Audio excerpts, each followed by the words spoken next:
Every year at New Year's Eve, we all sing this song, Auld Lang Syne, but hardly anyone knows where it came from, the fact that Robert Burns wrote it. Auld Lang Syne, the song that unites the world every New Year.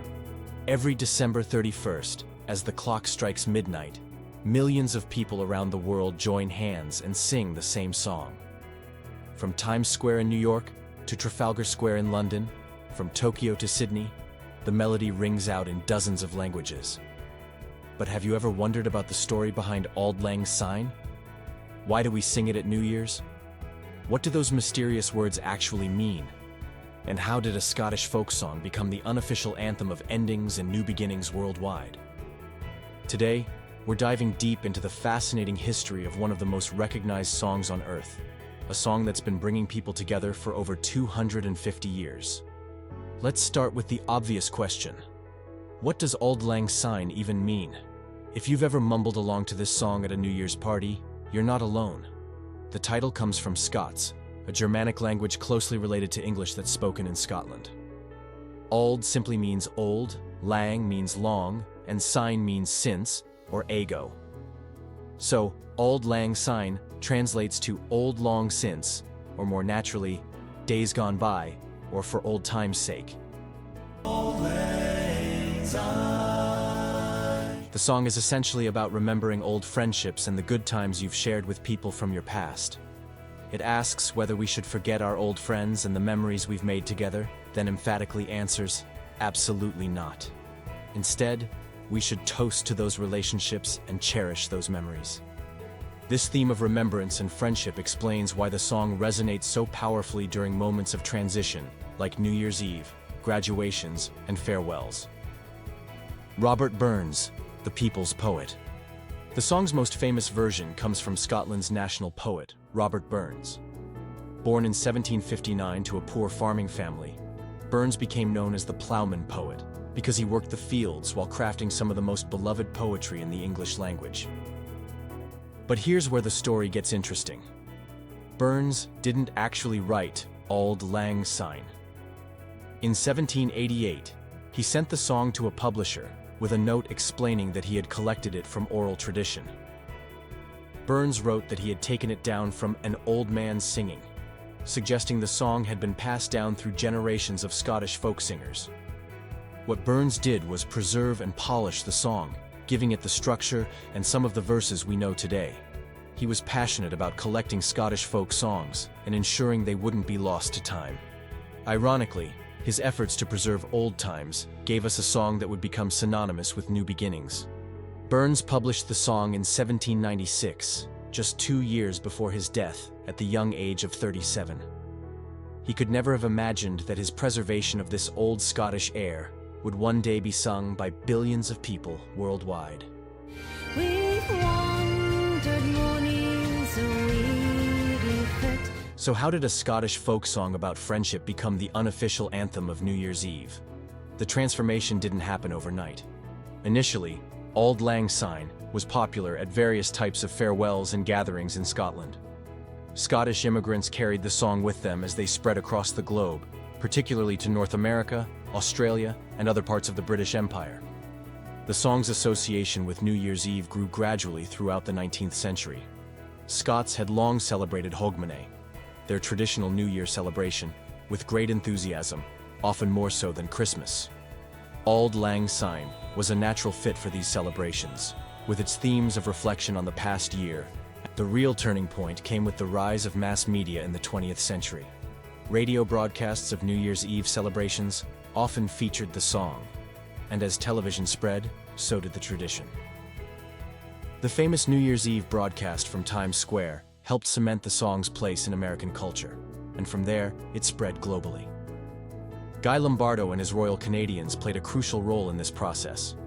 From 1929 to 1976, they performed Auld Lang Syne on their New Year's Eve radio and television broadcasts, reaching millions of Americans annually. Their version became the standard that most people recognize today. What's remarkable about Auld Lang Syne is how it transcended cultural and linguistic boundaries.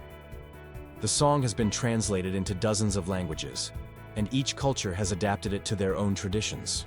In Japan, it's known as Hotaru no Hikari, and is played at graduation ceremonies and store closings. The melody is so deeply embedded in Japanese culture that many people don't even realize it originated in Scotland. In Korea, it's called Jakbyeol and carries similar meanings of farewell and remembrance. Dutch speakers know it as Lang Syne leven, while in Germany, it's often sung as Neemt Abschied Broeder. Each adaptation maintains the song's core emotional message while fitting local customs and language patterns. This universal appeal speaks to something fundamental about human nature: our need to mark transitions, remember the past, and connect with others during significant moments.